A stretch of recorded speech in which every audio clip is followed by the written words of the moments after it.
तेज सांग मैंने आज एपिसोड आपण मैंने देखा पाइबे आज आद्या जितेबाला आन्या पाखे पहुंची जाइए समय आन्या आद्या को देखी खूब जोर से कांदिब आउ कह मामा मत यू नहीं चल एम मो सहित बहुत खराब व्यवहार कर आन्या को धरी बहुत कांदिब आउ कह मामा मुझे यू नहीं जावाक आसी आउ ठीक यही समय आश्रम दुई लेडी आसी पहुंची जाती आने आद्या को देखी कहे अरे तुमको किए अनुमति देला आम आश्रम भीतर को आसवाई आम बिना अनुमति तुम आम आश्रम भीतर को पशिगल लगुच माँ तो एमती ठीक सेपरी झील आउ एक शुणी आद्या रागिज आउ कह मैडम आपण को किए अनुमति देला मो बिना अनुमति मो झील को यहाँ आने जितेबले मु घरे नी से आपण घर विषय पर मो झील को आनिले आपण मानक मुझे चाहिए कोर्ट पर्यंत टाणी नहीं जी आउ एक शुणी से लेडी दुईज डरी जाती आउ एपटे सीन आपण मैंने देखा पाइबे आज अंशु जितेबले मीटिंग सारुंच एत से आन्या कथा भावुंट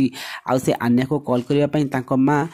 मेघा को कॉल करती आउ कहती मामा मत अन्य सहित किसी कथा हेबार अच्छी आ मेघा जितेबाला अन्य सहित कथा हेबा कथा शुणुची एतेबेले मेघा पूरा डरी जाऊँगी आ कहूँ अरे अंशु अन्य एवं शोई पड़ी आ अंशु माँ को कथा विश्वास करती आ अंशु जो पुणी थे आद्या को कॉल करने को जाऊे ठीक यही समय मल्लिका आसी सेठारे पहुँची जाती आ मल्लिका को देखला अंशु पूरा आश्चर्य हो पड़े आ मल्लिका चालाकी सहित कह अंशु मत ना तुम कथा बहुत मन पड़ता आ जितेबाला गोटे स्त्री ता स्वामी की मिस करे से कुछ भी करें से मुझे तुम पाखु चली आसली आउ अंशु एक कथा शुणी टिके शक नहीं जी। तो फ्रेंड्स आपको कौन लगुच कौन अंशु जापर आद्या हो आनी विपद बोली।